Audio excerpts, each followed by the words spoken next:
This is the review of the trade setups that's made for the week February 27th through March 3rd. We did have a couple news events this week, but I was kind of hoping for a little bit more volatility and movement, but didn't really get that to happen.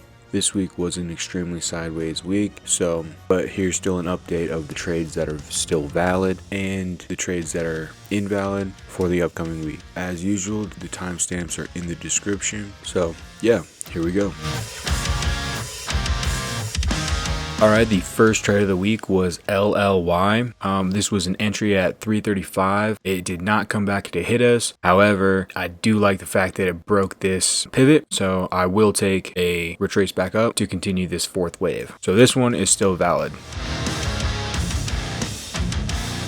Next one is AXP, and this one, it could have been a great trade. However, it never broke the pivot, so we knew that this level is a dud. So this one's completely canceled, and we will just kind of hold on tight. It could still probably turn around, but it's not anything I can take a trade off of.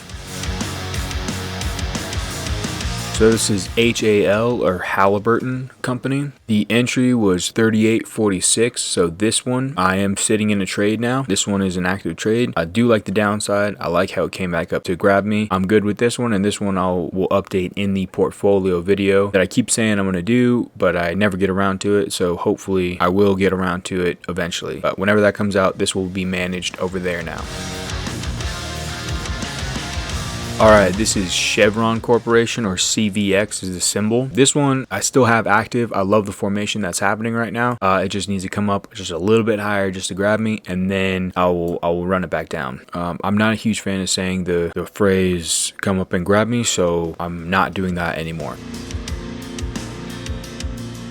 Alright, this is NVIDIA or NVDA, and this one, it did come back up just because I am trying to grab a position on here. However, the spreads were just a little bit too high, so hopefully this goes a little bit deeper. I can drop my trade on when it gets a little bit cheaper and then have it plunge back down. But this one, I do like the setup.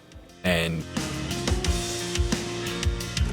alright, and this is Coca-Cola. Coca-Cola hasn't moved pretty much at all. It's just sideways. This one is a weekly area, so I am expecting to be in it for quite some time. So this one, I am in a position. It will get bounced over to the portfolio video, and yeah, we're just waiting for a move out. So that's the risk on this one, is there's no move out, so we have to wait for that to come back down. But on the weekly, this is kind of the idea. So this is kind of the flag that we're looking at, just in the opposite direction. This move is what I'm anticipating, is the move that follows the initial move in. So it moves in, it just kind of flags out and then takes off. And that is what I'm waiting for over here. So that's kind of the plan on this one. That's why it's higher risk.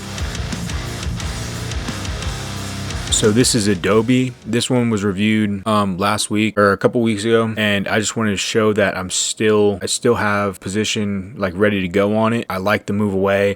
We should get a little bit of a bounce up, and then we should be on our way again. So I am still waiting for this one, but just a heads up. Same thing with TDY. This one is still active. I'll link the review video to it so that I'm not just repeating myself. And so the update for Fox Corporation, I said that this one was still active. However, if this pivot breaks, I am taking this one off where I don't want to be. I want no part of it.